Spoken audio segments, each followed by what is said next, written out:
اپنے لمبے بالوں کو تولیے کی قید سے آزاد کرتے ہوئے وہ باہر نکلی۔ پانی کی بوندیں ابھی بھی شفاف موتیوں کی طرح سراہی دار گردن پر جمی ہوئی تھیں۔ وہ عام سے کمفرٹیبل شرٹ اور ٹراؤزر میں ملبوس تھی۔ شرٹ اتنی تنگ تھی کہ اس کے نشیب و فیاض کو نمایاں کر رہی تھی۔ بھیگے بدن پر بھیگے بھیگے لباس، بھیگے بھیگے گلابی لب، عادت کے مطابق تولیے کو بیڈ پر پھینکتے ہوئے وہ بری طرح چونک پڑی۔ بیڈ پر آرام سے پاؤں پر پاؤں رکھ کر سوئے ہوئے وجود کو دیکھ کر وہ حیران رہ گئی۔ شاید وہ ابھی ابھی باہر سے آیا تھا۔ اسے بھی معلوم ہوا کہ واش روم میں کوئی ہے، لیکن پھر اسے گمان گزرا کہ مہمانوں کی موجودگی میں بھی کوئی اس کے کمرے میں آنے کی جسارت تو کر نہیں سکتا۔ ہو سکتا ہے اس کی ماں کو کوئی ضرورت درپیش ہو، کیونکہ اس کی ماں کے علاوہ اس کے کمرے کی کسی بھی چیز کو استعمال کرنے کا حق کسی کو نہیں ہے۔ سامنے کھڑی لڑکی کو اپنے سامنے دیکھ کر وہ بھی چونک کر اٹھا۔ آنکھوں میں حیرانگی اور پھر غصے کی لہر نمایاں ہوئی، اور سامنے کھڑی لڑکی بھی لمحے بھر میں اسے پہچان گئی۔ جس وقت داور گاڑی سے اس کا سامان نکال رہا تھا، یہ شخص داخلی دروازے سے اندر آیا اور اس کی ٹھاٹ باٹ اور پرسنالٹی کو دیکھ کر وہ چونکی تھی۔ داور نے اس کی آنکھوں میں ابھرتے ہوئے سوال کو پڑھ کر خود ہی اس کا تعارف کروا دیا۔ یہ محسن ہے، ماموں کا گارڈ۔ اور وہ حیرت سے اسے دیکھتی رہ گئی۔ اپنی حلیے سے، اپنی شاندار پرسنالٹی سے وہ کسی بھی لحاظ سے اس گھر کے ملازمین میں سے معلوم نہیں ہو رہا تھا، لیکن داور بھی اپنے نام کا ایک تھا۔ آگے بڑھ کر دوستانہ انداز میں اس کے قریب جھکا۔ حیرت زدہ ہونے کی ضرورت نہیں ہے، ہمارے گارڈ سے اتنے ہی ہینڈسم ہیں، ابھی تو باقیوں سے متعارف نہیں ہوئی۔ اور وہ کندھے اچکا کر رہ گئی۔ وہ پہلی بار گاؤں آئی تھی، اپنے ماموں کے گھر سے، ان کے اصولوں سے بالکل ناواقف تھی، اور اس وقت اسی شخص کو اپنے سامنے دیکھ کر ایک لمحے میں ہی وہ عجیب سے غصے کی لپیٹ میں آ گئی۔ تم یہاں کیا کر رہے ہو؟ ایک معمولی نوکر کی اتنی حیثیت کہ اس کمرے میں آ کر بیڈ پر پاؤں پھیلا کر لیٹا ہے؟ اور اس کی بات سن کر سامنے کھڑا شخص مزید حیرانگی سے بنوں میں سکیڑ کر اس کے چہرے کے اترتے چڑھتے جذبات کو دیکھنے لگا۔ تم 2 کے لوگوں کو شرم نہیں آتی؟ اجازت لیے بغیر تمہیں اس کمرے میں آ گئے؟ میں ابھی ماموں کو بلا کر اگر تمہیں نوکری سے فارغ کروا دوں تو؟ اب وہ سوالیہ نظروں سے اس پر برس کر اسے دیکھ رہی تھی، جبکہ وہ ایک لمحے میں ہی سنبھل گیا۔ اپنے ہاتھوں کو اپنی پشت پر باندھے ہی وہ محظوظ نگاہوں سے اس کے چہرے کو دیکھ رہا تھا۔ دیکھیے، میری بات سنیے۔ اس سے پہلے کہ اس کی غلط فہمی کو دور کرتا، جب انگلی اٹھا کر اسے وارن کرتے ہوئے وہ اس کی بات درمیان میں ہی کاٹ گئی۔ آج کے بعد میرے کمرے میں آنے کی ضرورت محسوس مت کیجیے گا۔ اپنی اوقات کو یاد رکھا کرو تم لوگ۔ جاؤ یہاں سے۔ اور یہاں آ کر اس کی بس ہو چکی تھی۔ اس کی اٹھی انگلی کو پکڑ کر اس کے بازو کو گھما کر اس کی پشت سے یوں لگایا کہ وہ لمحے میں ہی 2 قدموں کا فاصلہ مٹاتے ہوئے اس کے سینے سے آ لگی۔ وہ جھک کر اس چھوٹے قد کی لڑکی کو دیکھ رہا تھا جو بمشکل اس کے کندھوں کو چھو رہی تھی۔ بھیگے بھیگے بال، بھیگے ہوئے لب اور بڑی بڑی آنکھیں جو اس وقت خوفزدہ ہو چکی تھیں۔ وہ جتنی بھی بہادر بن رہی تھی، لیکن غیر مرد کو اپنے اتنا قریب دیکھ کر اس کے چہرے سے اڑی ہوئی ہوائیاں اسے مزید دلکش بنا رہی تھیں۔ پہلی بات کہ میں یہاں کا ملازم نہیں ہوں، اور دوسری بات کہ یہ آپ کا کمرہ نہیں ہے۔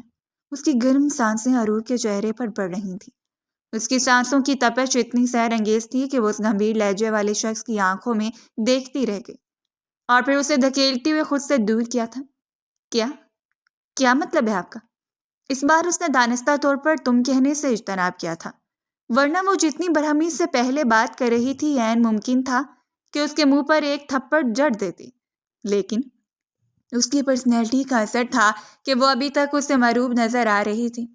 سامنے کھڑے شخص کو ایک لمحے میں اندازہ ہو چکا تھا کہ وہ اس گاؤں کی اور اس گھر کی لڑکی بالکل ہی نہیں ہے۔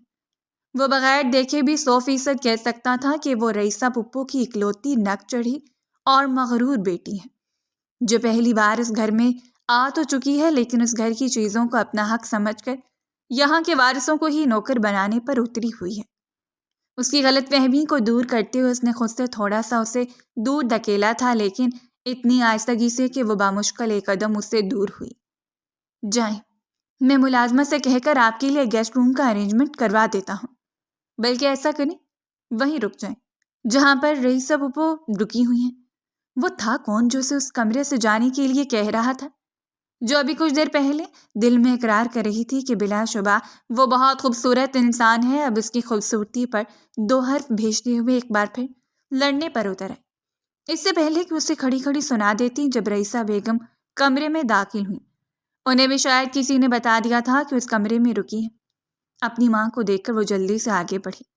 رئیسہ بیگم نے اسے گلے سے لگا کر اس کا ماتھا چوما۔ وہ بہت خوش نظر آ رہی تھی۔ اپنی بیٹی کو دیکھ کر رئیسہ بیگم تو صبح سے ہی یہاں پہنچ چکی تھی، لیکن وہ ابھی کچھ دیر پہلے ہی آئی تھی۔ یونی میں فنکشن تھا اور فنکشن اٹینڈ کیے بغیر وہ بھلا کیسے آ سکتی تھی؟ آخر وہ ہر فنکشن کی جان ہوا کرتی۔ بیٹا، مجھے ابھی تمہاری ممانی نے بتایا کہ تم محسن کے کمرے میں ہو۔ یہاں کیوں رکے؟ آؤ میرے کمرے میں آؤ۔ وہ دور کھڑا ابھی تک ماں بیٹی کی محبت کا نظارہ دیکھ رہا تھا۔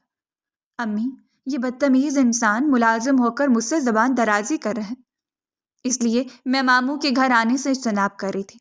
اور رئیسہ بیگم ایک مادن خواہ نظر محسن پر ڈال کر اسے جلدی سے کمرے سے باہر لے کر گئیں۔ ملازمہ سے کہہ دیا تھا کہ اس کا سامان بھی اٹھا لیں، جبکہ وہ کندھے اچکاتے دور تک اسے جاتے ہوئے دیکھتا رہا، جو اپنے بالوں کو جھٹکتے ہوئے ابھی تک اپنی ماں کو یہی احساس دلا رہی تھی کہ وہ ملازم ہو کر اسے اتنی بدتمیزی سے بات کیسے کر سکتا ہے۔ وہ محظوظ ہوگا جب رئیسہ پھپھو اسے بتائیں گی کہ وہ ملازمہ نہیں بلکہ اس کے ماموں کا بیٹا ہے۔ مغرور حسینہ اپنی جانب سے اسے ایک لقب دے کر وہ ایک بار پھر محظوظ مسکراہٹ سے واپس لیٹ گیا۔ ابھی کچھ دیر بعد اس کی چائے آنے والی تھی، لیکن اس وقت وہ مسلسل اروب کے بارے میں سوچ رہا تھا۔ اروب احمد وہ تھی ہی ایسی جو اسے ایک بار دیکھ لیتا پھر اس پر لازم ہو جاتا کہ وہ مسلسل اس کے بارے میں سوچے، لیکن سامنے بیٹھا ہوا شخص بھی کسی کی سوچوں کی لپیٹ میں آنے والا شخص نہیں تھا۔ وہ محسن خان تھا، ہزاروں میں ایک، کامران خان کا اکلوتا بیٹا اور وارث، جبکہ خان گروپ آف انڈسٹری کو خوش اسلوبی سے چلانے والا نوجوان۔ اس کے بارے میں کیا کہا جا سکتا ہے؟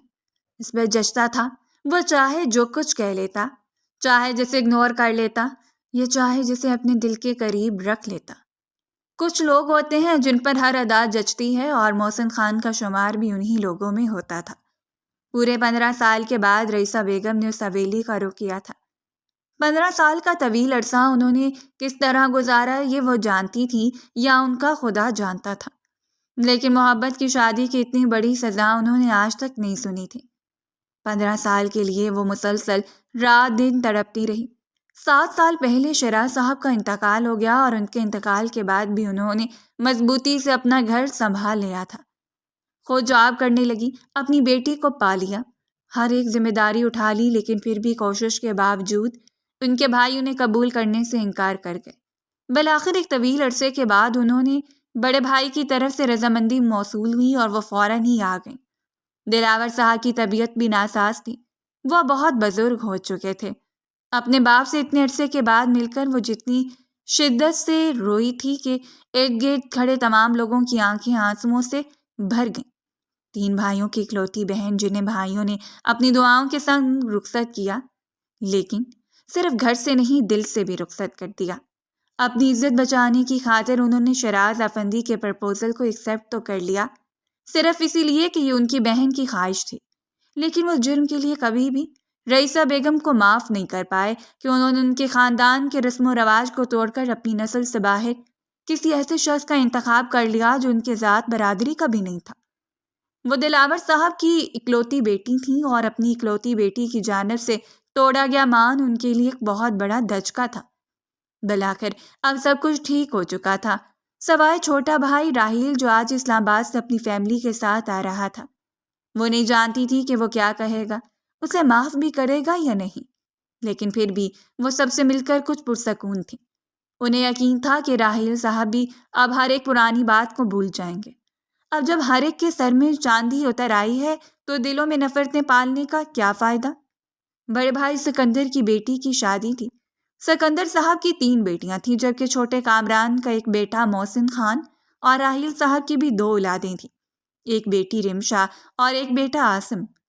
زارا کے ہونے والے سسرال انگلینڈ میں مقیم تھے، اور شادی کے بعد فوری طور پر انہیں انگلینڈ چلے جانا تھا، اسی لیے شادی کی رسومات میں بالکل سادگی کے ساتھ سب کچھ کیا گیا۔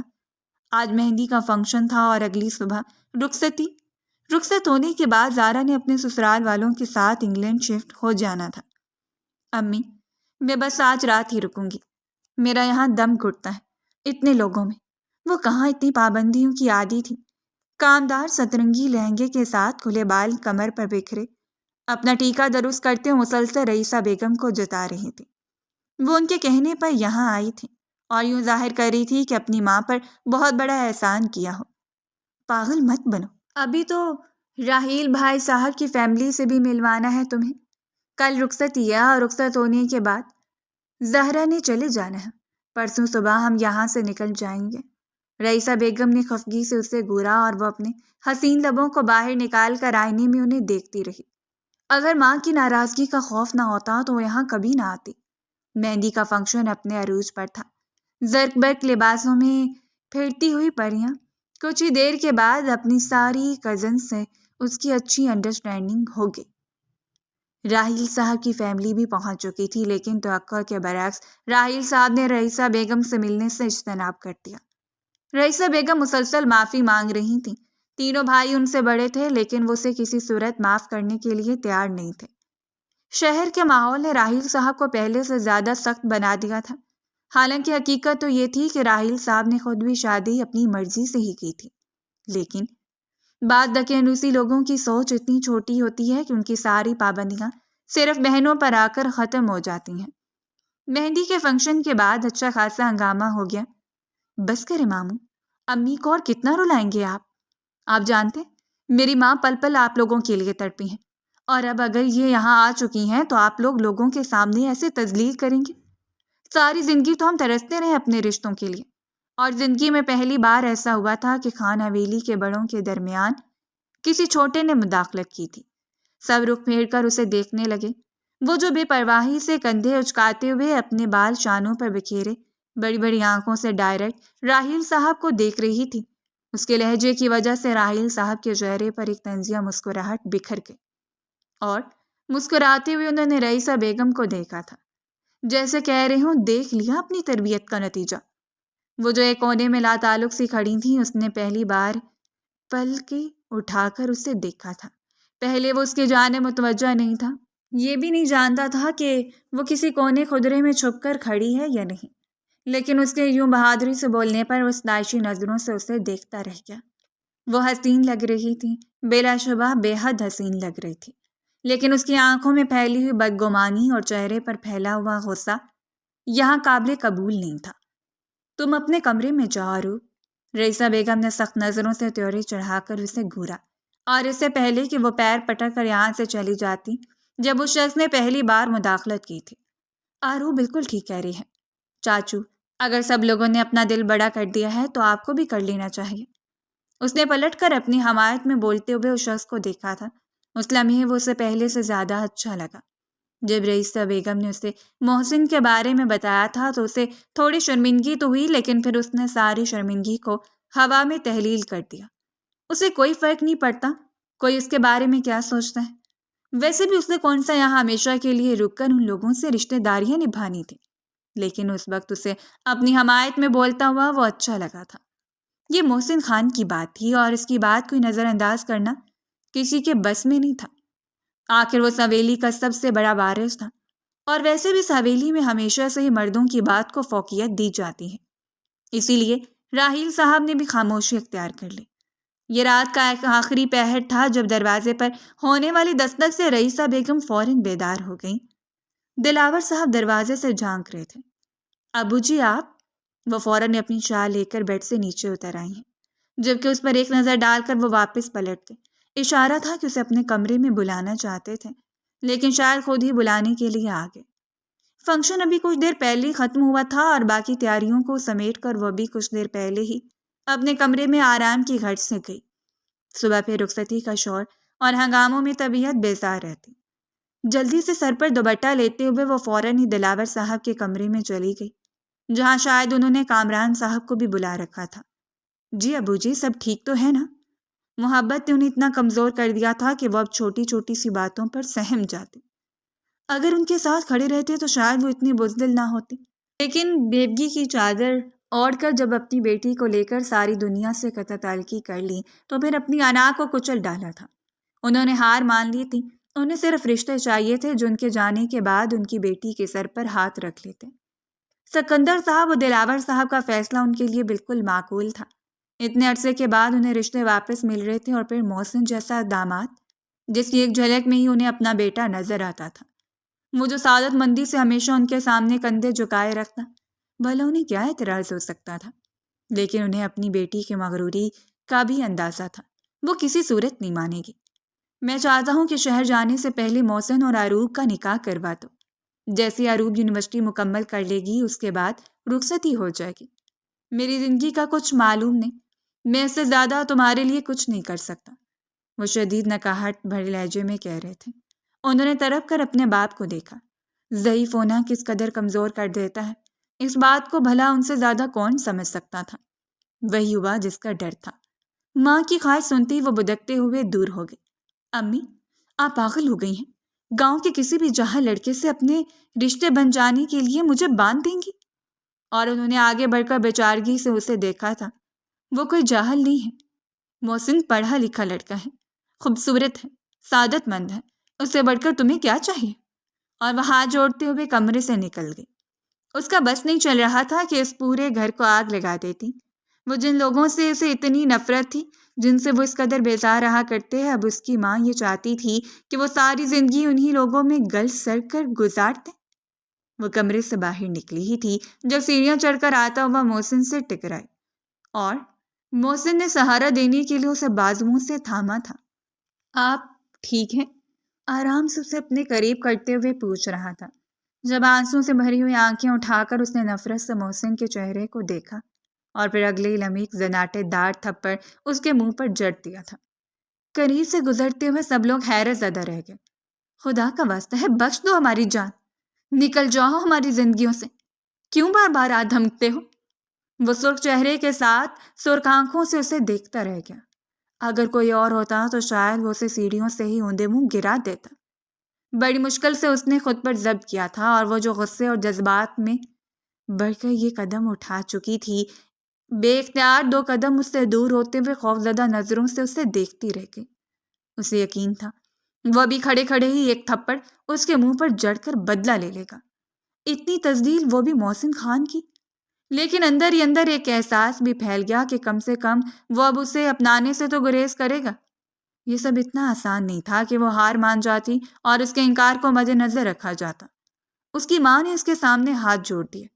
وہ بہت اچھی طرح جانتی تھی، اس نے ماں کو ہر لمحے سسکتے ہوئے دیکھا تھا۔ وہ رشتوں کے لیے کتنی قربانیاں دینے کے لیے تیار ہے، اور وہی ہوا، اس کی بھی قربانی دے دی گئی۔ حالانکہ یہ کوئی گھاٹے کا سودا نہیں تھا، وہ کوئی عام شخص نہیں تھا، یہاں خاندان بھر کی لڑکیوں کا کرش تھا، لیکن اسے نہیں چاہیے تھا وہ جو بغیر مانگے مل جائے۔ اکثر اس کی قدر کم ہو جاتی ہے، اور اس کے ساتھ بھی کچھ ایسا ہی ہوا تھا۔ شاید وہ اسے بنا مانگے دستیاب ہو گیا۔ زارا کی رخصتی کے فوراً بعد اسی شام اس کے نکاح کی تیاریاں شروع ہو گئیں۔ اگلی صبح اسے یہاں سے چلے جانا تھا، اور اس سے پہلے ہی اس کی زندگی برباد ہونے جا رہی تھی۔ رخصتی کے فنکشن کو اس نے خاک انجوائے کیا، حالانکہ اس نے اپنی ماں کو رضامندی دے دی، لیکن دل میں قہرام برپا تھا۔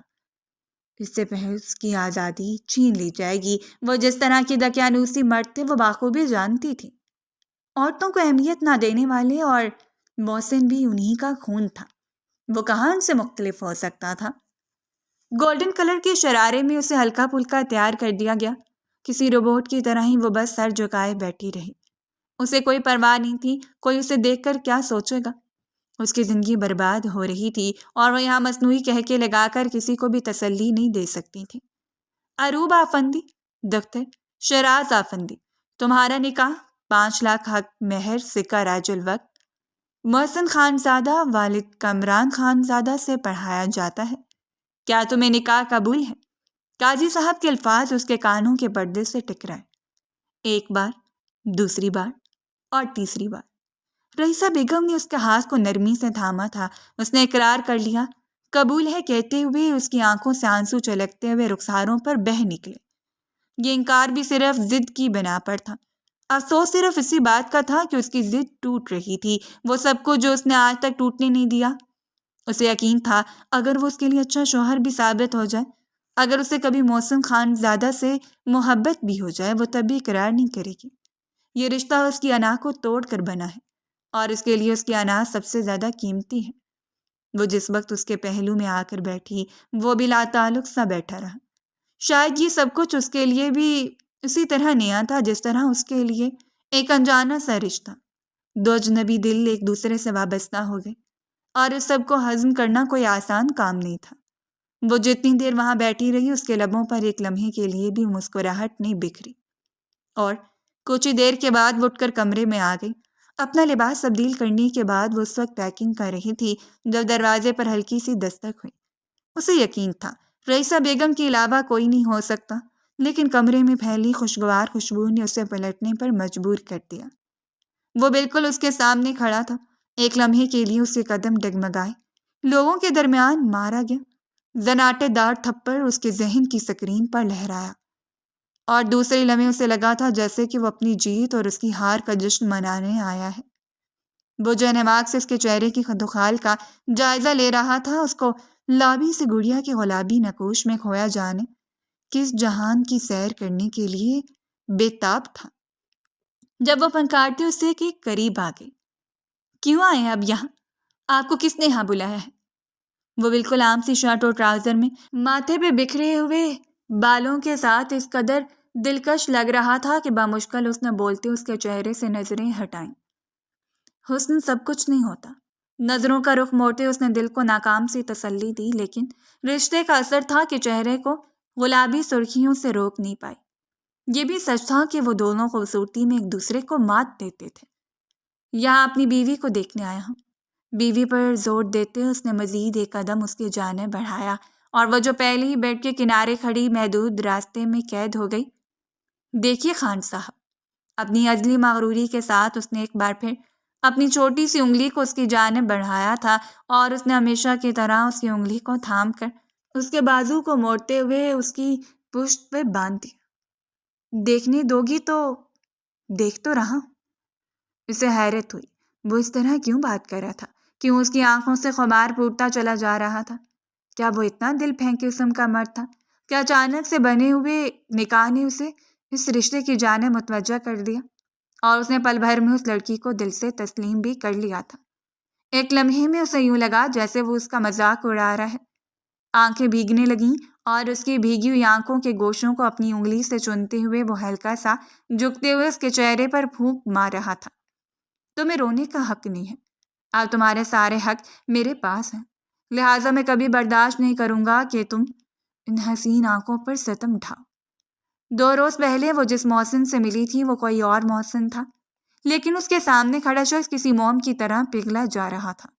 اسے بے حد عجیب لگا، یہ دل پھینک قسم کا مرد اسے مزید چڑ ہونے لگے تھے۔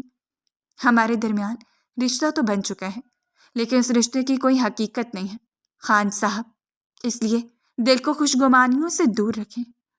اپنی بے ترتیب ہوتی دھڑکنوں کو سنبھال کر وہ فرار چاہنے کے لیے راستے سے گزرنے لگی، جب اس نے کھینچتے ہوئے اسے اپنے چوڑے سینے سے لگا لیا، اور کچھ اس طرح سے اس پر جھکا کہ اس کے لب بے ساختہ اس کے رخساروں کو چھو گئے تھے۔ وہ سرخ رنگوں میں نہا گئی۔ اسے محسن سے اس والہانہ پن کی امید نہیں تھی۔ وہ جو دل کو دھڑکا رہا تھا اتنا قریب تھا کہ دل کی دھڑکن کو بخوبی سن سکتا۔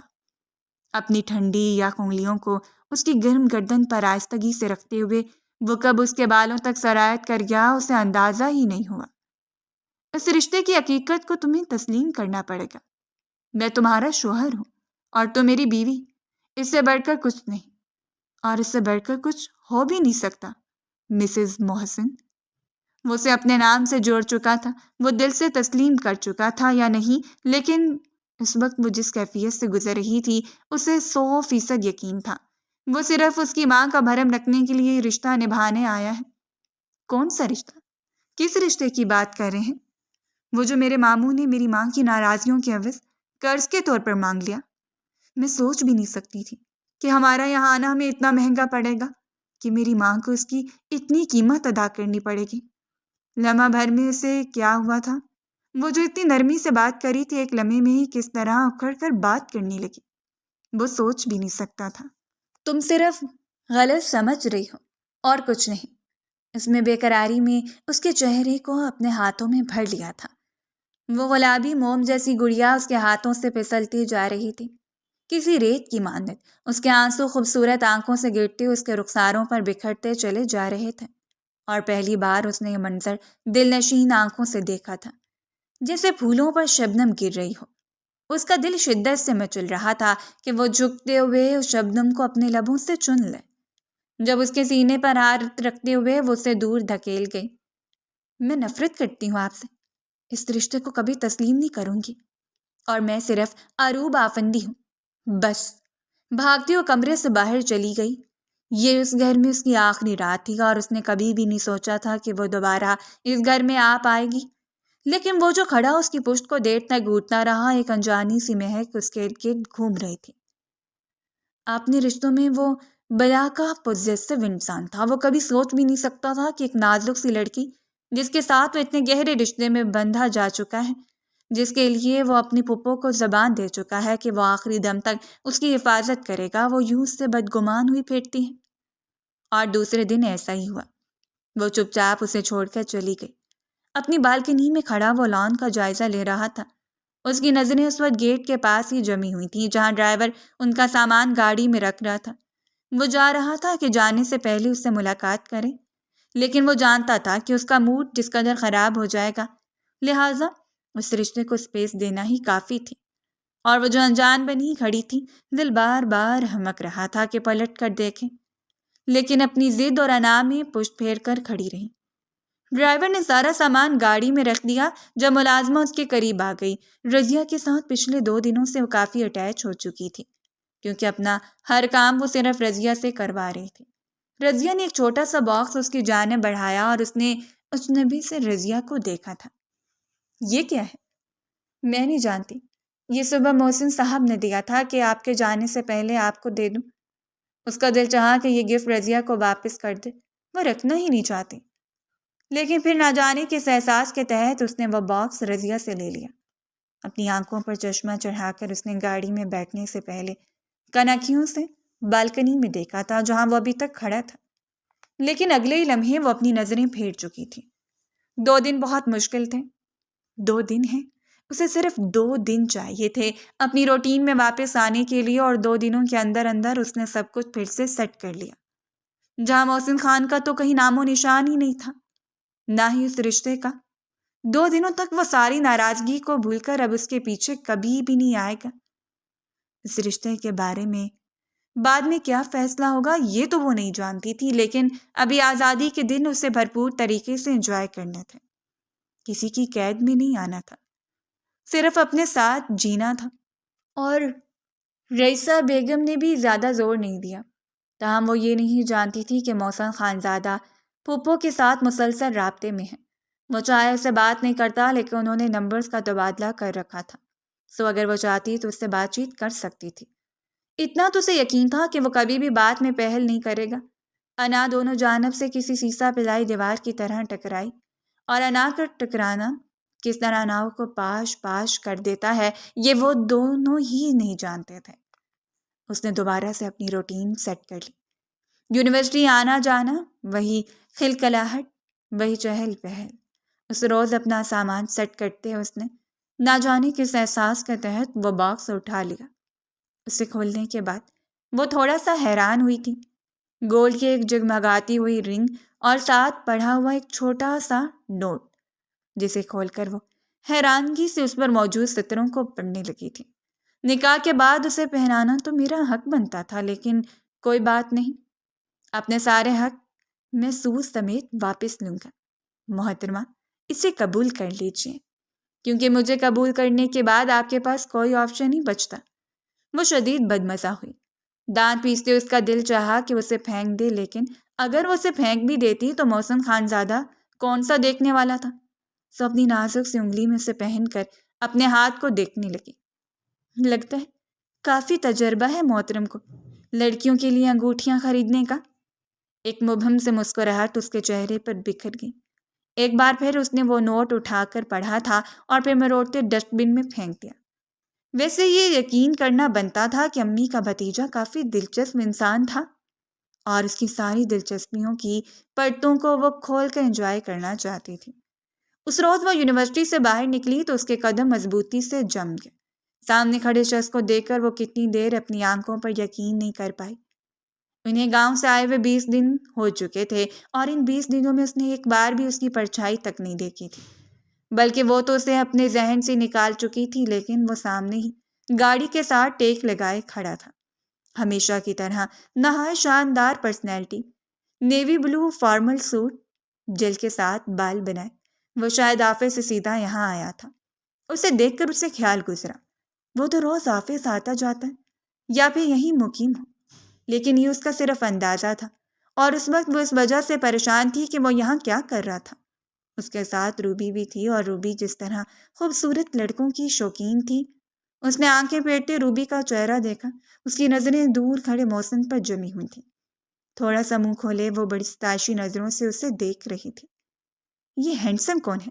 آؤ ذرا قریب جا کر ڈیٹیل لیتے ہیں، وہ تو ہماری طرف ہی دیکھ رہا ہے۔ روبی نے اتنی اونچی آواز میں کہا تھا کہ اسے بے اختیار کہنی مار کر اسے خاموش کروانا پڑا۔ چپ ہو جاؤ، میرا کزن ہے۔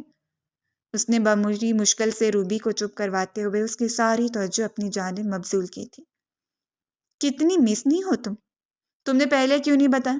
اتنا ہینڈسم کزن ہے تمہارا، کیا کرنے آیا ہے یہاں؟ چلو مل کر آتے ہیں۔ وہ تو اس کے ساتھ ہی بھاگنے لگی تھی، اور اس نے مشکل سے روبی کو دبوچتے وہیں کھڑا کیا۔ تم یہیں رکو، میں پتہ کر کے آتی ہوں۔ اور روبی منہ بسوڑتے ہوئے دور کھڑی رہ گئی، چشمے سے آنکھیں مٹکاتے ہوئے محسن کا بھرپور جائزہ لے رہی تھی، جو ان دونوں کی جانب ہی متوجہ تھا۔ سیکھ پا ہوتے ہوئے سرخ چہرے کے ساتھ وہ محسن کے سامنے جا کر کھڑی ہو گئی۔ اس وقت اسے کھا جانے والی نظروں سے دیکھ رہی تھی۔ اب غصہ روبی کی بے باک نظروں کا بھی تھا، یا اس کے یہاں آنے کا، اس بات کی اسے سمجھ نہیں آ رہی تھی، لیکن وہ اس وقت شدید غصے میں تھی۔ آپ یہاں کیا کرنے آئے ہیں؟ سینے پر بازو باندھتے ہوئے بظاہر تو اس نے مسکراتے ہوئے کہا تھا، لیکن اس جملے کے اندر کتنی چبھن تھی، مقابل کو بخوبی نوٹ ہو رہی تھی۔ اسی لیے مبہم سی مسکراہٹ کو لبوں میں دبائے ہی وہ سیدھا ہوا۔ اپنی مسز کو دیکھنے آیا ہوں، کوئی حرج؟ اور وہ تپتے ہوئے چہرے کے ساتھ پلٹ کر روبی کو دیکھ کر سیدھی ہوئی۔ یہاں آنے کا کوئی مقصد نہیں تھا آپ کا، کیا ثابت کرنا چاہتے ہیں؟ بہت ہینڈسم ہیں آپ۔ اور وہ مسکراتے ہوئے کندھے اچکا گیا۔ یہ تو آپ کی نظریں بتا رہی ہیں، اور آپ کے چہرے کی سرخ رنگت میں تو کچھ ثابت نہیں کرنا چاہتا۔ اس کا بس نہیں چل رہا تھا سامنے کھڑے شخص کی گردن ہی مروڑتے۔ آپ جائیں یہاں سے، میں آپ کے ساتھ نہیں آؤں گی۔ بالکل، میں ہرگز یہاں سے نہیں جاؤں گا، بلکہ آپ میرے ساتھ آئیں گی، اور آج لنچ میں پھپھو کے پاس کرنے کا ارادہ رکھتا ہوں، اسی لیے آپ ہمیں جوائن کر رہی ہیں۔ وہ بہت اچھی طرح جانتی تھی کہ اگر انکار کرے گی تو وہ بلا کا ضدی انسان اسے کھینچ کر گاڑی میں ڈالنے سے بھی گریز نہیں کرے گا، اسی لیے چپ چاپ بات مان جانا ہی بہتر تھا۔ روبی کے پاس جا کر اس نے مازن خواہ لہجے میں اسے بتایا کہ اس کی ممانی کی طبیعت ٹھیک نہیں ہے، اسی لیے اسے ایمرجنسی اپنے کزن کے ساتھ جانا پڑے گا۔ وہ ہرگز نہیں چاہتی تھی کہ یہاں کسی کو بھی اس بات کی بھنک لگے کہ وہ اس کا کزن بھی ہے اور شوہر بھی۔ وہ صرف اسے اپنے کزن کے طور پر متعارف کروانا چاہتی تھی۔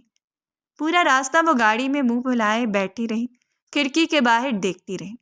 لنچ کے دوران ہی وہ خاموش رہی۔ شاید اس نے رئیسہ بیگم کو پہلے ہی بتا رکھا تھا، لیکن اسے بتانے کی کس نے زحمت نہیں کی، اور اس بات پر بھی اس کا اچھا خاصا موڈ بنا ہوا تھا۔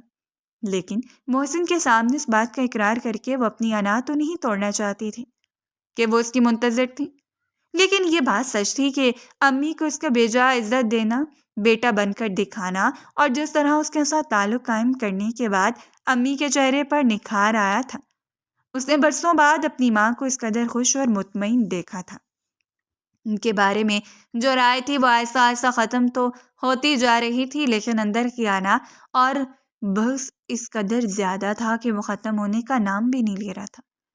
جانے سے پہلے بھی اس نے ملاقات کرنے کے لیے وہ اس کے کمرے تک آیا، اور وہ لا تعلق سی بیٹھی رہی جب تک کہ وہ جھک کر اس کے رخساروں پر اپنے لب نہیں رکھ گیا۔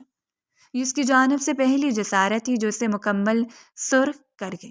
وہ جو سخت ری ایکشن دینے کا سوچ ہی رہی تھی، سرخ رنگوں میں نہاتے ہوئے اپنی پلکوں کے بوجھ کو اپنی آنکھوں پر گرا گئی۔ حلق میں گویا کانٹے بھر گئے اور زبان میں من بھر کی ہو چکی تھی۔ اس نے اپنا کامتا ہوا ہاتھ اس کے سینے پر جمایا تھا۔ تم کس قدر خوبصورت لگتی ہو جب میری محبت کے رنگوں سے نہا جاتی ہو۔ تم پر اچھے لگتے ہیں میری محبت کے بکھرے ہوئے رنگ۔ آج تو وہ باقاعدہ شاعری پر اتر آیا تھا۔ اسے گھماتے ہوئے اپنے ساتھ لگاتے ہوئے اس نے آئینے میں دیکھا تھا۔ میں چاہتا ہوں کہ تم مکمل ڈریسنگ کرو۔ یہ شرٹ ٹراؤزر یہ سب کچھ میرے سامنے تو ٹھیک ہے، لیکن مجھے اچھا نہیں لگتا کہ تم کسی اور کے سامنے انہیں پہن کر آؤ اور وہ کبھی بھی تمہارے بارے میں برا گمان کریں، کیونکہ تمہارے بارے میں برا سوچنے کا حق صرف میرا ہے۔ وہ سرگوشی کر رہا تھا اور اس کی تیز سانسوں اور ہلتے ہوئے لب عروب کی گردن سے چھو رہے تھے۔ اس کی مٹھیاں خود بخود بند ہوتی چلی جا رہی تھیں۔ اپنی بند آنکھوں کے ساتھ وہ ابھی تک اس کی سرگوشیوں کے گرداب میں پھنسی ہوئی تھی جب اسے اندازہ ہی نہیں ہوا۔ قابو سے اسے حال میں چھوڑ کر وہ اپنی خوشبو کے سحر میں مبتلا کر کے اس کمرے سے جا چکا تھا۔ اپنی بے اختیاری پر وہ شرمندہ ہوتے ہوئے چہرہ چھپا گئی۔ یہ سب کیا تھا؟ کیا وہ بے اختیار ہو گئی؟ کیا اس نے اس کے سامنے سرنڈر کر دیا اور پھر خود ہی اپنی بات کی نفی کر گئی؟ ایسا ہرگز نہیں ہو سکتا۔ کیا سمجھ رہے ہیں امی کے بھتیجے؟ ان کی چکنی چپڑی باتوں میں آ کر میں بہل جاؤں گی؟ میں کوئی بچی نہیں ہوں۔ خود کو آئینے میں دیکھ کر وہ نہ جانے کتنی دیر سوچتی رہی۔ اس کے چہرے پر ابھی بھی سرخ رنگ بکھرا ہوا تھا اور یہ حقیقت تھی۔ سفید رنگت کی حامل لڑکی سرخ دیکھتے ہوئے گالوں میں قیامت لگ رہی تھی، اور یہ قیامت محسن خانزادہ کے دل پر کس قدر برپا ہو چکی تھی اس کے بارے میں صرف اس کا دل جانتا تھا۔ روبی اس روز کے بعد اس کے پیچھے ہی پڑ گئی۔ کون ہے یہ تمہارا ہینڈسم کزن؟ مجھے بھی اس کے بارے میں بتا۔ اور بادل ناخواستہ اس نے اس روز روبی کو بری طرح جھڑک دیا تھا۔ کبھی تو باز آ جا کرو، لڑکا دیکھتی نہیں تم اور تمہارے ذہن کا خناس نکل آتا ہے۔ حالانکہ یہ تو روبی کی عادت تھی۔ وہ چڑ تو اس بات سے رہی تھی کہ وہ محسن کا ہی نمبر کیوں مانگ رہے ہیں، اور بالآخر اسے جھڑک دینے کے بعد وہ خیال اس کے ذہن میں کودا اور نہ جانے کیا سوچ کر اس نے محسن کا نمبر روبی کو دے دیا تھا۔ یہ لو، کرو میسج، بولو کہ تم دوستی کرنا چاہتی ہو۔ اگر میرے کزن کے پاس پیس ہوئی تو تمہیں بھی ایڈجسٹ کر لے گا۔ اس نے کندھے اچکاتے ہوئے بے فکری سے کہا تھا۔ ابھی تک دل میں کچھ نہیں تھا۔ وہ روبی کے ساتھ کس طرح کے تعلقات رکھے گا، اسے کیا کہے گا، اس بارے میں تو وہ نہیں جانتی تھی، لیکن دل میں ایک بے نام سا اندیشہ بھی پھیل گیا۔ روبی نے فوری طور پر میسج بھیج دیا، لیکن میسج سین بھی نہیں ہوا تھا۔ وہ جاننا چاہتی تھی کہ اگر اسے کوئی اور لڑکی دستیاب ہو تو وہ کیا کہے گا، اور شاید اسی سوچ کے تحت اس نے اس کا نمبر روبی کو دیا تھا۔ دل میں عجیب سی نہ پھیلی کہ اگر وہ روبی کے ساتھ رابطے میں رہا اور کوئی ایسی ویسی بات کی تو وہ فوری طور پہ رئیسہ بیگم کو بتا دے گی، سب کے سامنے اسے بے نقاب کرے گی، اور دوسرے پہلو سے دل اندیشوں میں مبتلا تھا۔ نہ جانے دل کے سکون خدرے میں یہ خواہش جاگ رہی تھی کہ کیا ہوا اگر وہ روبی کو کسی میسج کا جواب بھی نہ دے، اور پھر اپنی سوچ پر 2 حرف بھیجتے ہوئے اس نے خود کو مصروف کر لیا۔ دوسرے روز اس نے سرسری سا روبی سے پوچھا تھا، کیا تمہارا رپلائی آیا؟ اور روبی نے فوراً موبائل نکال کر چیک کیا۔ صبح تک تو کچھ نہیں تھا، ابھی دیکھتی ہوں۔ اور اگلے ہی پل وہ خوشی سے چہک اٹھی تھی۔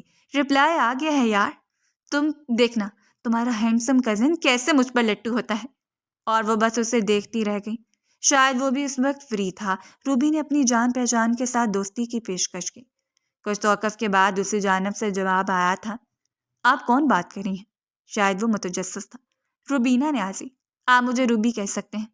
اس نے خود روبی سے کہا تھا کہ اس کا تذکرہ محسن کے سامنے نہ کرے۔ کیا ہم اسے دوستی کریں گے؟ ہینڈسم، میرا دل بری طرح پر فدا ہوا ہے، اور شدت سے اس کا دل چاہتا کہ وہ روبی کے سر میں کچھ اٹھا کر مار دے، لیکن اپنے دل کی خواہش کو پرثابت کرتے ہوئے سر جھکا کر بیٹھی رہی۔ اس نے خود یہ چاہا تھا، اور اب روبی بات کر رہی تھی تو اسے برا کیوں لگ رہا تھا۔ اگلے ہی لمحے اس کا رپلائی آ گیا، میں میرڈ ہوں محترمہ، اس کے لیے تو آپ کو میری مسز سے اجازت لینا پڑے گی۔ روبی نے جس وقت اس سے بتایا تھا اس نے چونکتے ہوئے سر اٹھایا۔ اگلے ہی لمحے اس کے رخساروں پر گلال اتر آیا۔ دل اس قدر زور سے دھڑکا تھا کہ اس نے اپنے تاثرات چھپانے کے لیے بے فکری سے کندھے اچکا دیے۔ تم نے مجھے یہ نہیں بتایا تھا کہ وہ میرڈ ہے؟ روبی شدید بدمزہ ہوئی تھی۔ ہاں تو تم نے پوچھا کب تھا؟ اس کے قریب سے اٹھ کھڑی ہوئی۔ وہ نہیں جانتی تھی کیوں دل میں اطمینان سا اترتا جا رہا ہے۔ امی کے بھتیجے تو کافی بدتمیز ہے۔ اپنے کپڑے جھاڑتے ہوئے وہاں سے جانے لگی جب اس نے روبی کو کہتے سنا تھا، میرڈ ہے تو کیا ہوا، ہینڈسم تو ہے، کوئی جگاڑ لگا لیں گے۔ لیکن وہ شاید اس کی جانب متوجہ ہی نہیں تھی۔ اس کا ذہن تو ابھی اسی بات کے خمار میں ڈوبا ہوا تھا، مجھ سے دوستی کرنے کے لیے میری مسز سے اجازت لینا پڑے گی۔ شدت سے دل چاہا تھا، شاید پہلی مرتبہ دل شدت سے چاہا کہ وہ محسن خانزادہ کی بات پر اس قدر کھلکھلا کر ہنسے کہ ہر کوئی اس کی جانب متوجہ ہو جائے۔ خیر، بے خودی اس حد تک بھی نہیں بڑھی تھی۔ یہ غبار تو صرف 2 دنوں کے اندر اندر ہی اتر گیا۔ اگلے 2 دنوں میں اس نے روبی کو بے حد مصروف دیکھا تھا۔ وہ تو اتنی مغروری پر اتر آئی کہ اسے بات کرنا بھی ضروری نہیں سمجھ رہی تھی۔ کال پر گھنٹوں بات کرنا، میسیجز، اور جھٹکا تو اسے اس وقت لگا جب روبی نے بتایا کہ اس کی محسن خانزادہ سے دوستی ہو چکی ہے۔ بمشکل اپنے آنسوؤں کو پلکوں کی بار سے گرنے سے روکنے کے لیے اس نے پلکوں کو جھپک کر روبی کو دیکھا تھا۔ کیا اس کی مسز نے اجازت دے دی؟ میں بھی۔ اس سے بس خوشی تھی اس بات کی کہ اس کی دوستی کی ریکویسٹ قبول ہوگی۔ وہ تو روبی کو دیکھ دیکھ کر بھرنے کے لیے قریب ہو گئی۔ آخر وہ شخص ایسا کیسے کر سکتا تھا؟ انا کی بات یہ تھی کہ وہ خود اسے کہہ بھی نہیں سکتی تھی، اور دوسری جانب روبی کی شغل بازی عروج پر تھی۔ وہ بھلا کیسے برداشت کر سکتی تھی کہ اس کے علاوہ کسی اور کو میسر آ جائے؟ اور اب اسے اندازہ ہو رہا تھا کہ اس کے لیے کتنا اہم ہے۔ اس روز بھی روبی نے اسے بتایا تھا کہ وہ اس سے ملاقات کرنے کے لیے جا رہی ہے، اور نہ چاہتے ہوئے بھی روبی کا پیچھا کرتے کرتے وہ اس کیفیت تک پہنچ گئی۔ کیفے کے کونے میں اس نے روبی کے ساتھ بیٹھے اس شخص کو دیکھا تھا، اور حقیقت میں اس کے پیروں تلے سے زمین نکل گئی۔ نہ جانے کب واپسی کا پورا راستہ اس نے روتے ہوئے گزارا تھا۔ گھر آنے کے بعد سیدھا اپنے کمرے میں چلی گئی۔ اس کی حالت دیکھ کر رئیسہ بیگم کچھ پریشان سی تھیں، سو اس کے کمرے میں چلی آئی۔ اس کے بالوں میں انگلیاں چلاتے انہوں نے محبت سے پوچھ لیا، امی، آپ کو لگتا ہے کہ وہ رشتہ میرے لیے ٹھیک تھا جس رشتے میں آپ نے مجھے اور محسن کو باندھا ہے؟ اس نے سرخ آنکھوں سے پوچھا۔ وہ ٹھیک تھا، تبھی اس میں خدا نے اسے تمہارے مقدر میں لکھا ہے میری جان۔ رئیسہ بیگم نرمی سے اس کے بالوں میں انگلیاں چلا رہی تھیں۔ مجھے نہیں لگتا امی، ہر ایک کو میسر آنے والا شخص کسی ایک کا ہو کر رہ نہیں سکتا۔ اس کی آنکھوں میں آنسو چمک رہے تھے۔ رئیسہ بیگم نے حیرت سے اس کی آنکھوں میں دیکھا۔ وہ یوں بات بات پر رونے والوں میں سے نہیں تھی۔ مرد صرف اس وقت باہر جاتا ہے جب اس کی اپنی بیوی اسے منہ نہیں لگاتی۔ تمہیں سوچ لینا چاہیے، کیا اس میں تمہاری غلطی تو نہیں ہے؟ وہ حیرت سے اٹھ کر ان کے سامنے بیٹھ گئی۔ آپ کا بھتیجا چاہے عیاشیاں کرتا پھرے، وہ میری غلطی ہے۔ اور انہوں نے نرمی سے اس کے ہاتھ تھام لیے تھے۔ اسے تم سے وہ محبت درکار ہے جس کے لیے تمہارے پاس آتا ہے۔ اگر تم اسے اخلاق سے بات نہیں کرو گی، محبت کا احساس نہیں دلاؤ گی، تو باہر کوئی بھی تمہارے راستے کو صاف کر کے اسے اپنا بنانے کی کوشش کرے گا۔ وہ چونک گئی۔ کیا وہ اتنا دل پھینکا کہ کسی کے سامنے بھی اپنا دل پھینک دے؟ یہ تو وہ کر ہی نہیں سکتی تھی کہ اپنی انا کو اس کی خاطر توڑ دے۔ ایسا تمہیں کبھی نہیں کروں گی، چاہے جس کا مرضی ہونا ہے ہو جاؤ میری بلا سے۔ اور اس بات پر دل نے کس قدر ادھم مچایا تھا یہ صرف وہ جانتی تھی۔ حالات دن بدن بگڑتے چلے گئے۔ اس نے روبی سے فاصلہ قائم کر لیا۔ وہ اس کے نزدیک بھی نہیں رہنا چاہتی تھی جسے وہ شخص میسر تھا، اور اس روز شدید بےتابی میں بلا کر اس نے محسن کے نمبر پر کال ہی کر لی۔ اس کا نمبر بزی تھا۔ جلد بن کر اس نے موبائل سائڈ پر رکھ لیا۔ پھر وہ مسلسل کال کرتا رہا، لیکن اس نے ایک کال بھی اٹینڈ نہیں کی۔ دوسرے دن ایک بار پھر تنگ آ کر اس نے اسے کال کی۔ وہ اس کی باتوں سے اندازہ لگانا چاہتی تھی کہ وہ اب اس سے کس طرح بات کرتا ہے، اسے کس طرح ڈیل کرتا ہے، لیکن اس کے لہجے میں وہ چاشنی نہیں تھی جو اسے نظر آتی تھی۔ وہ سب کچھ نہیں تھا، اور اس روز وہ شدت سے رو پڑی۔ اس کے دل میں یہ احساس پھوٹنے لگا تھا کہ وہ محسن سے محبت کرنے لگی ہے، ان رشتوں کا مان رکھنے لگی ہے جو رشتے حقیقت میں بنے جا چکے تھے، اپنی ماں کے بنائے گئے رشتوں کا احترام کرنے لگی ہے۔ لیکن وہ شخص اسے یوں میسر آنے کے بعد اسے چھن جائے گا، اس نے ایسا کبھی نہیں سوچا تھا۔ حالانکہ یہ غلطی سراسر اس کی تھی، لیکن اسے یقین تھا وہ کبھی بھی اس کے معاملے میں منافقت نہیں کرے گا۔ لیکن وہی منافقت پر اتر آیا، اور اس روز وہ سیدھا کامران ماموں کے گھر چلی گئی۔ کامران صاحب سے اس نے خود ملاقات کرتے اس کے عیاشیوں کا سارا قصہ سنا دیا تھا، اور اس کی توقع کے برعکس ماموں یہ سن کر بھڑک اٹھے۔ وہ کہاں برداشت کر سکتے تھے کہ ان کی بھانجی کو چیٹ کر کے کسی اور سے تعلقات بنائے، اور جب محسن سے اس بات کی تصدیق ہوئی تب اس کا دل مزید ٹوٹ گیا تھا۔ کامران صاحب نے کہہ دیا کہ وہ جلد سے جلد رخصتی چاہتے ہیں، رئیسہ بیگم کو بھی کوئی اعتراض نہیں تھا، لیکن اس کا دل اب پہلے جیسا نہیں رہا تھا۔ چاہے وہ محسن سے محبت کرنے لگی تھی، اس کے لیے بےتاب تھی، لیکن دل میں کسک سی تھی کہ وہ کسی اور کو دستیاب رہا ہے۔ سوچ سے ملنے کے بعد بھی ایسا کر سکتا ہے؟ کامران صاحب نے اسے یقین دلایا تھا کہ وہ ایسا کچھ نہیں کرے گا، وہ خود اس پر خاص نظر رکھیں گے۔ اس روز اس کے گھر وہ اس سے ملاقات کرنے کے لیے بھی آیا۔ وہ چاہتا تھا کہ وہ دونوں شاپنگ پر جائیں، لیکن اس نے صاف انکار کرتے ہوئے کہہ دیا کہ وہ محسن کے ساتھ کہیں نہیں جائے گی۔ وہ دروازے کے باہر کھڑا اس کا انتظار کرتا رہا، لیکن اس نے ہر درمی کا مظاہرہ کرتے ہوئے کہہ دیا تھا کہ وہ خود اپنی شاپنگ کر لے، اس کا جب دل چاہے گا شاپنگ پر چلی جائے گی۔ لیکن اس بات پر وہ حیران پریشان تھی کہ ان کے رشتہ پرمان کیسے چڑھے گا۔ میں بتاؤں گی آپ کو، میرے علاوہ کسی اور کو دیکھنے کا انجام کیا ہوتا ہے۔ ایک بار میرے پاس تو آ جائیں خان صاحب، آپ کے سر کے سارے بال نوچ نوچ کر اتار دوں گی۔ غصے سے سوچتے ہوئے اپنے لبوں کو بری طرح کچل رہی تھی۔ اب اسے شدت سے اس دن کا انتظار تھا جب اسے میسر آ جاتا اور وہ گن گن کر بدلے لیتی۔ آخر وہ تھا کون، اس کی محبت میں کسی اور کو حقدار ٹھہرانے والا، کسی اور کو شراکت کا حق دینے والا، جبکہ دوسری جانب روبی کو اس نے مکمل بلاک کر دیا۔ ہر طرح سے اس کی شکل تو کیا، اس کا نام بھی برداشت نہیں تھا۔ تیاریاں زور و شور سے جاری نہیں، لیکن اس کی ناراضگی اپنی جگہ پر قائم رہی اور بنا کر وہ دن بھی آ گیا جس دن اس نے محسن کے پہلو میں بیٹھ کر مہندی لگوانی تھی۔ اس روز بھی وہ زرد کلر کے شرارے میں کوئی کھلتا ہوا پھول لگ رہی تھی۔ پھولوں کی تازہ جڑلی میں ایک اندھے پر پھیلائے گئے بالوں کے ساتھ وہ اتنی حسین لگ رہی تھی کہ محسن خانزادہ نہ جانے کی اتنی دیر اسے دیکھتا رہا اسی والہانہ پن سے، لیکن وہ مکمل نظر انداز کیے کھڑی رہی۔ اس کے دل نے شدت سے خواہش ظاہر کی تھی اس کے مہندی سے بھرے ہوئے ہاتھوں کو تھام کر اس میں اپنا نام تلاش کرتا، اس کے سرخ نقش و نگار سے سجے ہوئے ہاتھوں کو اپنے لبوں سے بوسے دیتا، لیکن وہ یوں ناراض تھی کہ اس کے پکارنے پر بھی اسے دور بھاگتی چلی گئی۔ اور اب اسے شدت سے آنے والی رات کا انتظار تھا جب محترمہ سے سارے بدلے سوٹ سمیت واپس لینا چاہتا تھا۔ دل بھی عجیب و غریب سی پریشانی چھائی ہوئی تھی۔ وہ نہیں جانتی تھی یہ ٹھیک ہے یا غلط، لیکن اسے ہر حال میں اب وہی شخص چاہیے تھا۔ ایک بار پھر وہی ضد، وہی آنا، وہ اس کا تھا اور صرف اسی کا ہی رہے گا۔ اس کے علاوہ کسی اور کو چاہنے کا تو سوال ہی پیدا نہیں ہوتا۔ اگلے دن ہنگاموں بھرا تھا۔ سرخ رنگ کے عروسی لباس میں وہ اتنی حسین لگ رہی تھی کہ نہ جانے کہ اتنی دیر خود کو آئینے میں دیکھتی رہی۔ اسے لگا تھا وہ آج خود ہی خود کو نظر لگا دے گی۔ نہ جانے اسے دیکھے گا تو کس طرح ہوش کھو دے گا۔ گھونگھٹ کی آڑ میں سہج سہج چلتی جب وہ اسٹیج تک آئی تو محسن خانزادہ نے آگے بڑھتے اس کا استقبال کیا تھا۔ وہ کوئی کم حسین نہیں لگ رہا تھا۔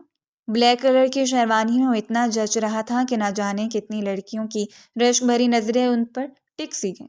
کتنی نظریں تھیں جن میں صرف حسد پھیلا ہوا تھا۔ اس کی ماں کے چہرے پر کوسے خزاں کے رنگ بکھرے ہوئے تھے۔ اپنے میاں کے اپنے سارے رشتوں کو واپس حاصل کرنے کے بعد جو چمک ان کے چہرے پر آئی تھی، آج سے پہلے اس نے نہیں دیکھی تھی۔ خاص طور پر اپنے بابا کے چلے جانے کے بعد اور اپنی ماں کا کھلتا ہوا چہرہ دیکھ کر وہ حد سے زیادہ مسرور تھے۔ محسن نے اس کا گھونگھٹ اٹھا کر اسے اپنے پہلو میں بٹھا لیا۔ نکاح تو پہلے ہو چکا تھا، اب صرف رخصتی کی رسم تھی، اور اسی لباس میں اسے اپنے سامنے دیکھ کر وہ نہ جانے کہ اتنی دیر دیکھتا رہا۔ کوئی اتنا بھی حسین کیسے ہو سکتا ہے؟ اس نے جھکتے ہوئے سرگوشی کی تھی، جبکہ اپنے کامتے ہوئے دل کو تھام کر وہ نظریں جھکا کے۔ فی الحال تو کوئی رعایت نہیں تھی محترم کے لیے۔ اس کے پہلو میں بھی وہ انجان سے بنی رہی جب سامنے اسٹیج کی طرف آتی ہوئی روبی کو دیکھ کر اسے مزید حیرانگی ہوئی۔ اس سے پہلے کہ وہ غصے سے پھٹ پڑتی، روبی مسکراہٹ کے ساتھ انہی کی جانب آ رہی تھی۔ اس نے روبی کو انوائٹ نہیں کیا تھا تو یہاں وہ کس کے کہنے پر آئی؟ یقیناً ساتھ بیٹھے شخص کا ہی یہ کارنامہ تھا۔ ان کے قریب آ کر اس نے سب سے پہلے محسن کو مبارکباد دی تھی اور محسن نے خوش دلی سے مبارکباد وصول کی۔ جتنی گرم جوشی سے ایک دوسرے کو مبارکباد دے رہے تھے، دلہن کے چہرے کے سرخ رنگ دل میں جلتی ہوئی آگ کا پتہ دے رہے تھے۔ اور پھر روبی اس کی جانب مڑی، محبت سے اسے گلے لگا کر مبارکباد دی تھی۔ اس کی نظروں میں حیرانگی نہیں تھی۔ تمہیں کیا لگا مجھے پتہ نہیں ہوگا؟ یہی اندر کی محبت باہر نکالنے کے لیے ہی تو جیجو اور میں نے فیصلہ کیا کہ تمہاری ضد کو اسی طریقے سے توڑا جائے، وہ کہہ گئی، اور وہ سن دماغ سے محسن کو دیکھتی رہ گئی، جس نے آنکھ دبا کر اپنی بے باکی کا ثبوت دیا تھا۔ اس کا دل چاہتا سامنے کھڑے شخص کو کچا چبا جائے جس نے اس کی راتوں کی نیند اڑا لی۔ اس بار وہ روبی سے گلے ملی تھی تو بغیر کسی شکوے شکایت کے۔ ناراضگی ابھی بھی ختم نہیں ہوئی تھی، ناراضگی قائم تھی، لیکن اب اس کی وجہ بدل چکی تھی۔ رخصتی کے بعد اسے کچھ رسومات نبھا کر محسن کے کمرے میں بٹھا دیا گیا، جو بالکل کسی شاہانہ انداز میں سجایا گیا تھا۔ بیڈ پر بیٹھ کر وہ اپنے دھڑکتے دل کو دلاسا دے رہی تھی۔ جب وہ کمرے میں داخل ہوا، وہ منہ پھیر کر بیٹھی رہی۔ اسے بات نہیں کرنی تھی اس شخص سے جو خواہ ہی بدتمیزی پر اتر آتا۔ جب اس نے نرمی سے اس کے حسین چہروں کو اپنی جانب موڑا، آج نہیں، آج تو قریب سے دیکھنے کا حق ہے محترمہ، مسکراتے ہوئے وہ کہہ گیا، اور اس کا ہاتھ جھٹکتے ہوئے اس نے کڑی نظروں سے محسن کو دیکھا تھا۔ خبردار، میں ناراض ہوں آپ سے۔ اور اسے حسین ادا پر وہ مر مٹا تھا۔ اسے کمر سے تھام کر سمیٹتے ہوئے اپنے قریب کر کے وہ دل و جان سے مسکرایا۔ آج ساری ناراضگی ہی تو ختم کرنا چاہتا ہوں۔ آپ صرف کہتی جائیں، میں کرتا جاؤں گا، بس سزائیں منتخب کریں۔ وہ دلکشی سے مسکراتے اس کی گردن کو چھو گیا اور وہ سٹ پٹا کر اس سے دور ہونے لگی۔ محسن پلیز۔ دل بری طرح کانپ رہا تھا، لیکن وہ آج بخشنے کے موڈ میں نہیں تھا۔ اس کے لبوں کو اپنی دسترس میں رہتے ہوئے اس نے مکمل بے قابو کر دیا۔ سارے گلے شکوے جھاگ کی طرح بیٹھ گئے۔ محبت ان دونوں کی ملن پر مسکرا کر رہ گئی۔ ضد کو توڑ کر محبت کی جانب قدم بڑھانا بہت سارے خساروں سے محفوظ رکھتا ہے۔